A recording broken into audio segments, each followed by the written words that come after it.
नमस्कार. आज आपण शेतकऱ्याच्या बांधावर आलेलो आहोत. आपल्या मानदेश भूषण सोबत आहेत. ते सातारा जिल्ह्यातील मान तालुक्यातील पिंगळी बुद्रुकचे शेतकरी आहेत. बाळासाहेब इंगळे हे त्यांचं नाव आहे. अण्णा सर्वजण त्यांना म्हणतात. अण्णांच्याकडे आपण दुसऱ्यांदा आलेलो आहोत. खरं तर पहिली मुलाखत आपण शेतकऱ्याच्या बांधावर घेतलेली होती. ते पुरस्कार त्यांना मिळालेला होता. खरं तर आज आपण दुसऱ्यांदा त्यांच्याकडे आलो. त्याचं कारण आहे की ऑफ सीझनला त्यांनी कलिंगड हे पीक घेतलेलं आहे. खरं तर ऑफ सीझनला एखादं पीक घेणं म्हणजे एक धोका असतो. पण हा धोका पण एक विक्रमी उत्पादन कसं घ्यायचं या संदर्भात आज आपण त्यांच्याकडून माहिती घेणार आहोत. त्याचबरोबर त्यांचे शेजारी आहेत ते मोहसिन तांबोळी आहेत. कलिंगडीचे ते प्रसिद्ध व्यापारी आहेत. खरं तर शेतकऱ्यांसाठी आनंदाची बातमी आहे की तेही आपल्या मानदेश भूषणशी बोलणार आहेत.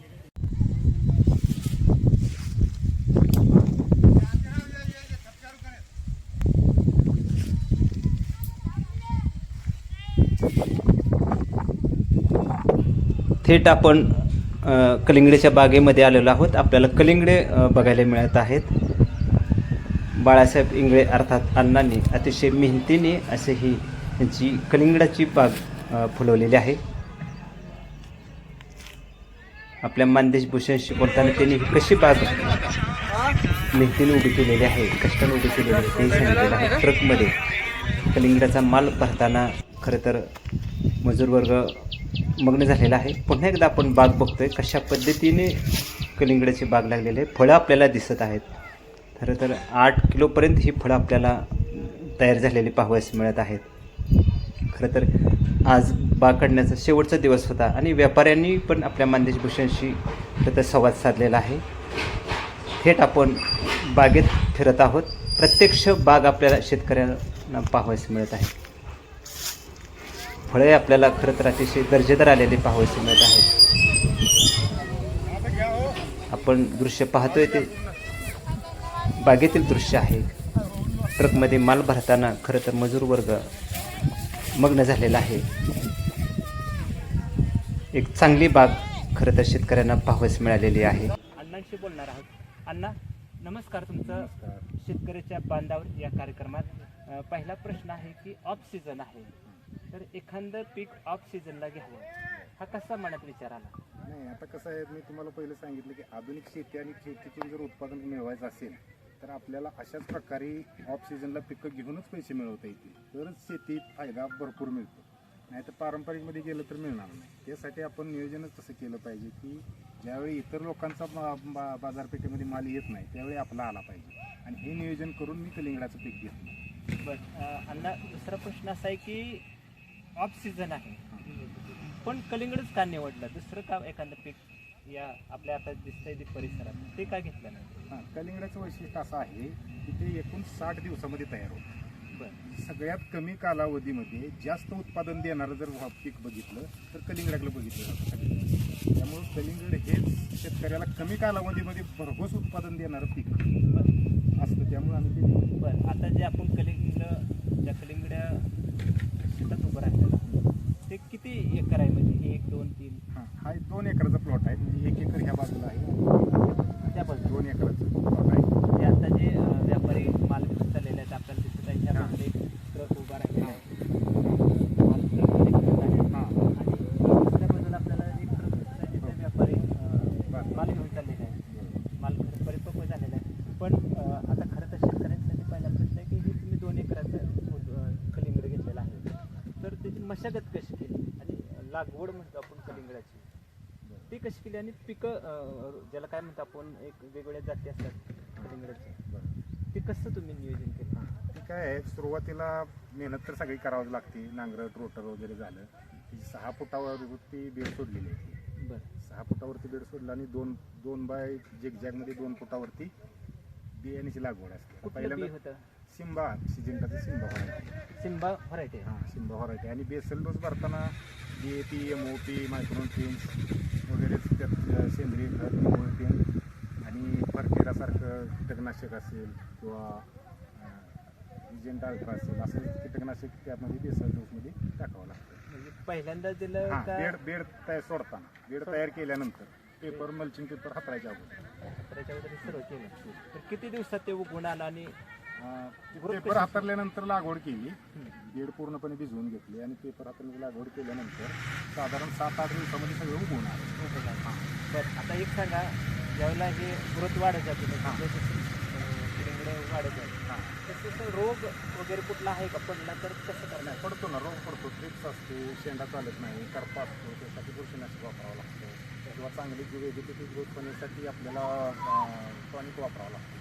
त्याची फवारणी जर आज 5 ते 6 दिवसाला एक असते आणि आळवणी त्याच्या बुडक्यामध्ये सुरुवातीला 2 वेळा द्यावं लागतं.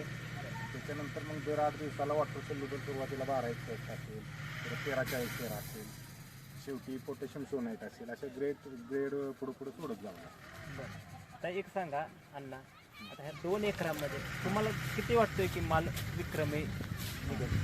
तर ह्या 2 एकरामध्ये माझा अंदाज तर मी आहेच सांगेनच, तुम्ही बघताय, आणि माझ्यापेक्षा जास्त हे व्यापारी ज्यांनी घेतला आहे ते त्या मालाचा अंदाज सांगते, त्यांचे तोंडून आहे. नमस्कार.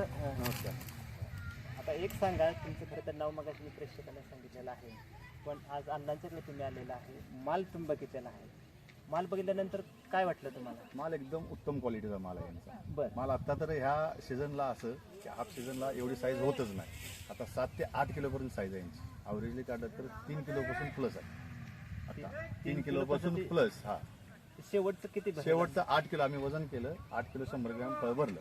8 इतकी किलो. साईज झाली, एकदम बिग साईज माल आहे. असा सीझनला माल काढला नाही असा माल आहे. बरं, सीझनला जर हे कलिंगड असतं तर त्यावेळेला किती दर तुम्ही त्यांना दिला असता? सीझनला सांगतो, सीझनला 8 रुपये 9 रुपये दर. आणि आता ऑफ सीझन आहे, हाफ सीझन आहे. आता किती आज आम्ही यांचा माल 22 रुपयाने खरेदी केला. किती बऱ्याच पटीनं?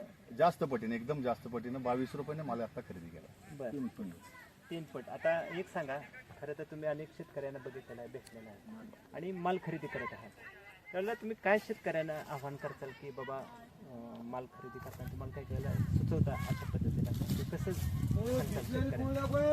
म्हणजे माल खरेदी करताना म्हणजे माल पिकवताना किंवा काय? उत्तम प्रतीचा माल उत्तम प्रतीचा माल आणला पाहिजे. आणला पाहिजे. त्याला सगळ्यात महत्वाचं काय की ट्रीटमेंट, ज्या खत दुकानदाराकडून ट्रीटमेंट करतो तो माणूस प्रॉपर पाहिजे.